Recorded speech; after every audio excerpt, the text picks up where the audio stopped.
Hola à tous les amis et bienvenue dans une nouvelle vidéo de Chroniques de Bridgerton. Dans l'histoire de Benedict et Sophie, il existe un personnage qui a sans aucun doute suscité l'intérêt du public. Posy Rayling, la demi-sœur cadette de Sophie. Elle n'était finalement qu'une autre victime de cette histoire, une jeune fille douce qui subissait les mauvais traitements de sa mère et de sa sœur, mais qui a fini par trouver le courage de leur tenir tête. Cependant, nous savons très peu de choses sur son avenir après la fin de l'histoire. Où est-elle partie vivre? S'est-elle mariée avec quelqu'un? Dans cette vidéo, nous allons parler de ce qui est arrivé à Posy. Il faut préciser que cette vidéo est basée sur le deuxième épilogue du livre Je te donne mon cœur, qui fait partie du 9e tome de la saga Bridgerton. Ils vécurent heureux pour toujours.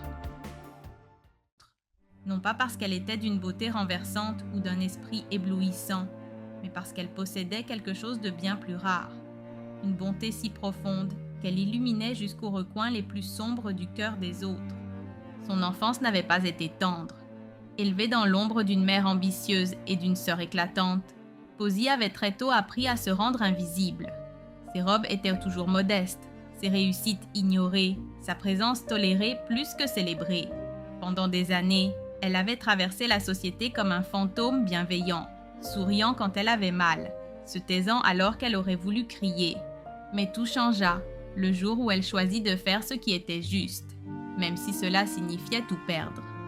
C'est alors que Lady Bridgerton, avec ce mélange de fermeté et de tendresse que seule une mère de 8 enfants pouvait posséder, l'accueillit chez elle comme si elle avait toujours fait partie de la famille. Dans cette maison pleine de rires, de secrets et d'un amour débordant, Posy commença à s'épanouir. Elle n'était plus la sœur disgracieuse ni la fille oubliée. Elle était simplement Posy, intelligente, loyale, avec des yeux qui semblaient comprendre la douleur sans qu'un mot ne soit prononcé. Et pourtant, même dans ce refuge, une inquiétude silencieuse persistait. Tandis que ses amis trouvaient des maris et fondaient des familles, elle restait seule. Non par manque d'envie, mais parce que les hommes ne voyaient pas au-delà de sa silhouette discrète ou de sa timidité apparente. La plupart la traitaient avec politesse, certains avec pitié, mais aucun avec désir. Aucun, jusqu'à l'arrivée de Hugh Woodson. Il n'avait rien d'un prince de conte de fées. Il ne montait pas à cheval avec élégance et ne récitait pas de poésie sous la lune.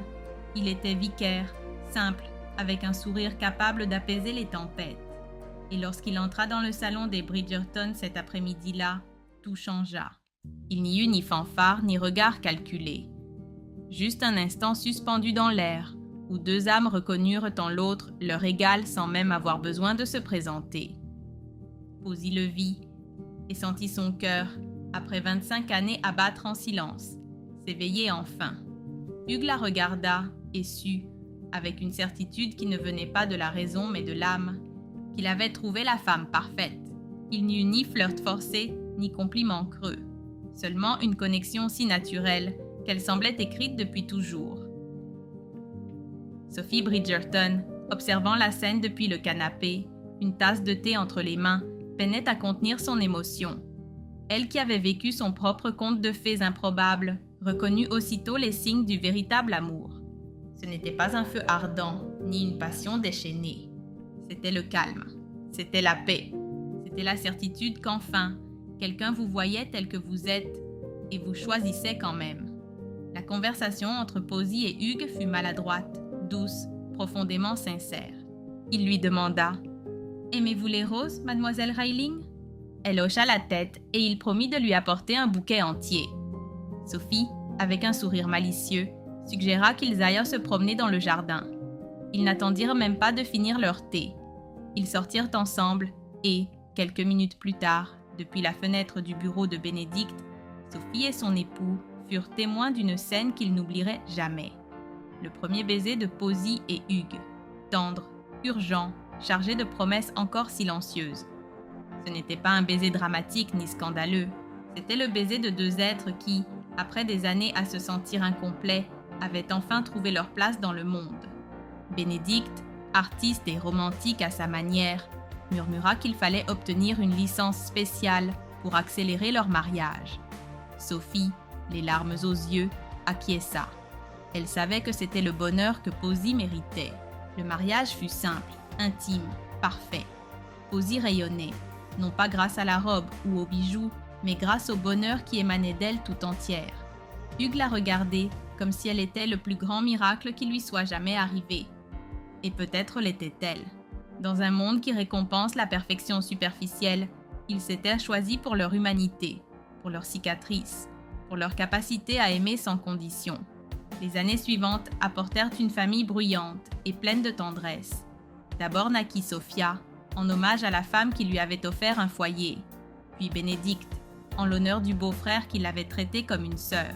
Ensuite Georgette, du nom de la mère de Hugues, et John, comme son père.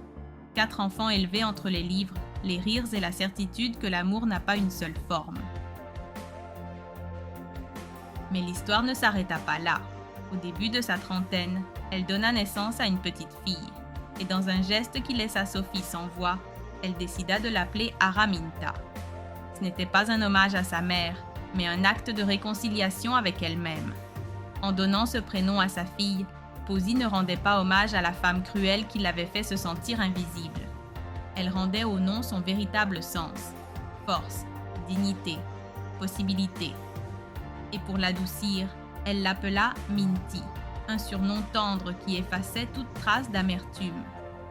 Minty se révéla être une enfant au caractère affirmé, avec le sourire lumineux de son père et la détermination inébranlable de sa mère. Dès son premier cri dans la salle d'accouchement, il fut clair qu'elle serait une meneuse et non une suiveuse. Et en la regardant grandir, Posy sut qu'elle avait bouclé la boucle. La petite fille qui n'avait jamais été aimée par sa mère élevait désormais une enfant qui saurait, dès le premier jour, qu'elle était aimée sans condition. Et voilà, c'est tout pour la vidéo d'aujourd'hui. Dites-moi en commentaire ce que vous pensez de la fin de ce personnage. Vous a-t-elle plu ou pas? Et quel autre personnage, dont l'histoire est restée incomplète, aimeriez-vous voir revenir pour découvrir la suite? La meilleure façon de nous soutenir est de laisser un like et de vous abonner. On se retrouve dans une prochaine vidéo.